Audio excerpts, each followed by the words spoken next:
ফ্যাসিবাদ এখনো এই মাটিতে জায়গা করতে পারে এবং ক্ষমতাকে আঁকড়ে ধরতে পারে।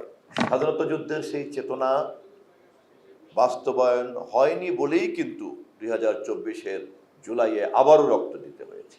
মহান স্বাধীনতা যুদ্ধের যে লক্ষ শহীদের রক্তের বিনিময়ে আমরা বাংলাদেশ অর্জন করেছিলাম, সেই রক্তক্ষয়ী সংগ্রামের প্রধান লক্ষ্যই ছিল একটি সুখ শান্তি সমৃদ্ধশালী গণতান্ত্রিক বাংলাদেশ। স্বাধীনতা যুদ্ধের সেই চেতনা বাস্তবায়ন হয়নি বলেই কিন্তু 2024-এর জুলাইয়ে আবারও রক্ত দিতে হয়েছে। জুলাইয়ের চেতনার উৎসবিন্দু হচ্ছে স্বাধীনতা ও যুদ্ধ। এ বিষয়ে খুব পরিষ্কার ধারণা থাকা দরকার।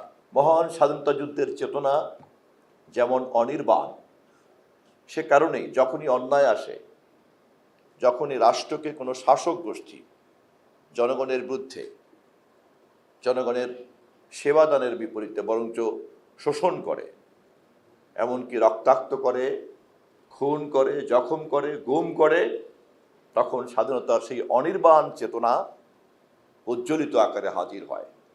তারই সর্বশেষ প্রমাণ শহীদ মুগ্ধ সহ, শহীদ আবু সাইদ সহ সকলের জীবন দেওয়ার যে দৃশ্য আমরা দেখেছি। নির্যাতিত হয়েছে আমাদের দলের সহ অন্যান্য সকল রাজনৈতিক দলের অসংখ্য নেতা কর্মীকে।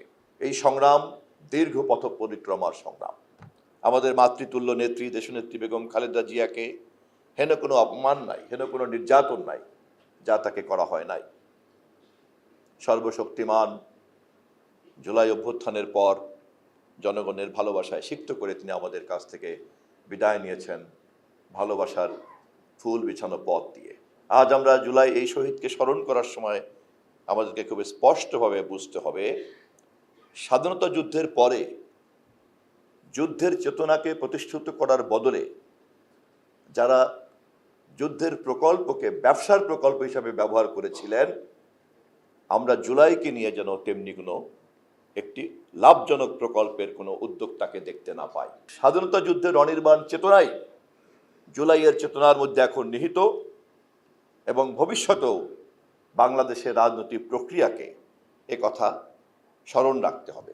আমাদের নেতা দেশনায়ক তারেক রহমান মাননীয় প্রধানমন্ত্রী এই আন্দোলনের নেপথ্যের কারিগর, প্রধান সেনাপতি নেপথ্যে সুদূর লন্ডনে বসে দীর্ঘ সময় ধরে এই আন্দোলনের নেতৃত্ব দিয়েছেন এবং মাঠের সেনাপতি আমাদের মির্জা ফখরুল ইসলাম আলমগীর সহ সবাই মিলেই আন্দোলনকে একটা পর্যায়ে নিয়ে আসছে এবং শেষ পর্যায়ে রাজনৈতিক নেতৃবৃন্দের কৌশলের কারণে আমরা সর্বশেষ বিস্ফোরণকে সার্বজনীন চেহারা দেওয়ার জন্যই বৈষম্যবিরোধী ছাত্র আন্দোলনকে সামনে রেখে ফ্যাসিবাদকে শেষ পর্যন্ত উৎখাত করেছি এবং গণতান্ত্রিক সংগ্রাম তার সীমাবদ্ধতার যেই পর্যায়ে গিয়ে সংগ্রাম রক্তাক্ত হয় সেই পর্যায় পর্যন্ত আমরা অতিক্রম করেছি। অবশেষে প্রমাণ হয়েছে পাকিস্তানি ফ্যাসিবাদকে হটিয়ে যেমনি করে স্বাধীনতা যুদ্ধ অনিবার্য হয়েছিল এবং যেমনি করে সেদিন রাজনৈতিক নেতৃত্বের ব্যর্থতার কারণে শহীদ রাষ্ট্রপতি জিয়াউর রহমানকে সেদিনকার মেজর হিসেবে বলতে হয়েছে, আমি মেজর জিয়া